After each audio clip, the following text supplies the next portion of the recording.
경희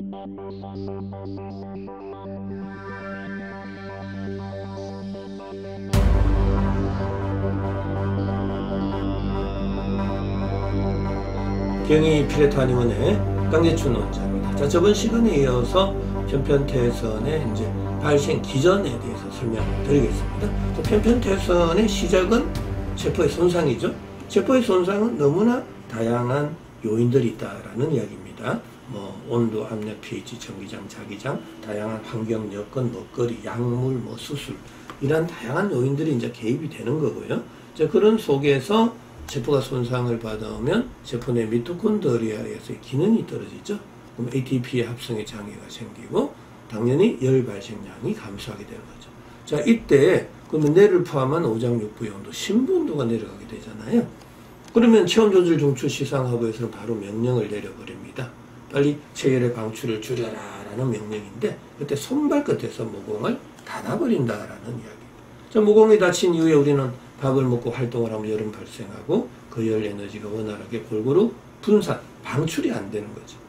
그러면은 열 에너지는 전도, 대류, 복사, 증발 4가지 타입으로 이동을 하는데 구멍, 관절, 마찰이 많은 쪽으로 열이 확 쏠리게 되잖아요. 그럼 쏠린 부위에 피부 온도가 올라가는 거죠. 그때 다양한 염증성의 증상이 생기고 편편태선 또한 염증성 질환, 피부 발적, 발진, 홍밭 이런 것들이 생길 수 있는 거죠.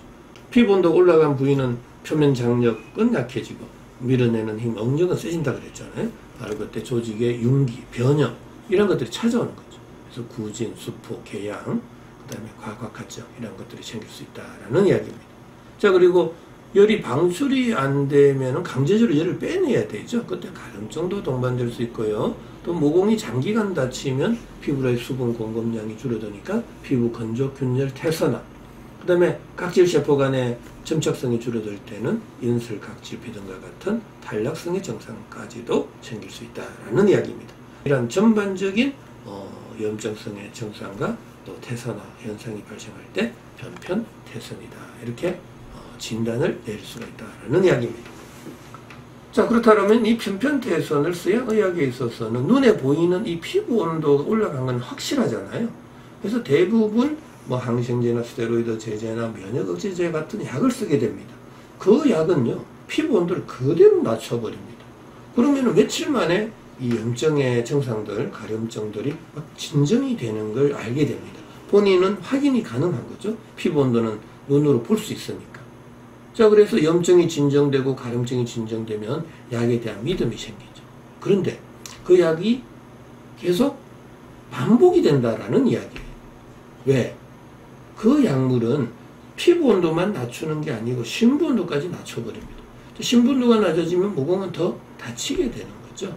그 모공이 다친 이후에 우리는 밥을 먹고 활동을 하게 되는데 그때 또 몸 속에서 열은 발생하고 그 열이 또 방출이 안 될 때는 또 구멍, 관절, 마찰이 많아서 열이 확 쏠리게 되고 그 쏠린 부위에 피부 온도는 또 올라가니까 또 스테로이드 쓰고 이게 계속 무한 반복이 되잖아요.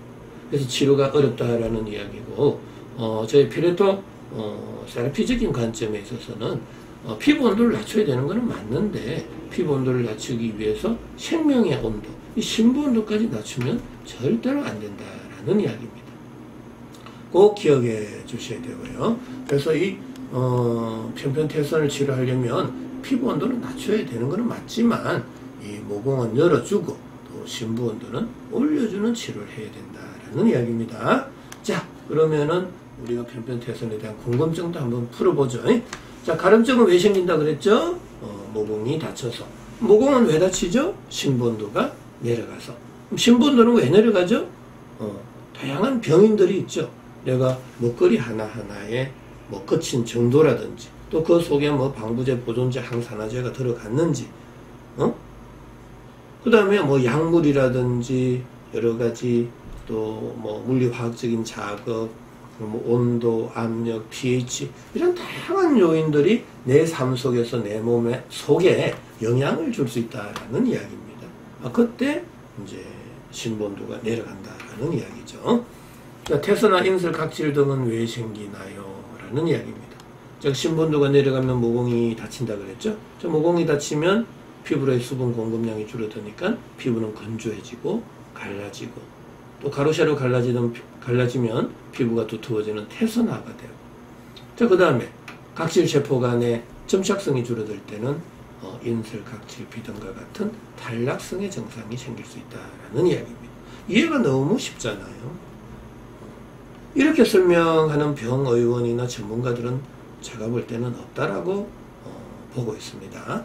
유일하게 저희 피레토 한의원에서만 이러한 피레토 세라피를 개발한 한의원이기 때문에 그런 관점에서 설명을 드리기 때문에 이해가 쉽다라는 이야기입니다.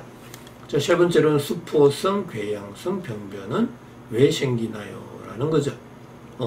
피부 온도가 올라간 부위는 표면 장력이 끌어당기는 힘은 약해지고 밀어내는 힘, 억력이 강해질 때 조직은 변형이 오죠.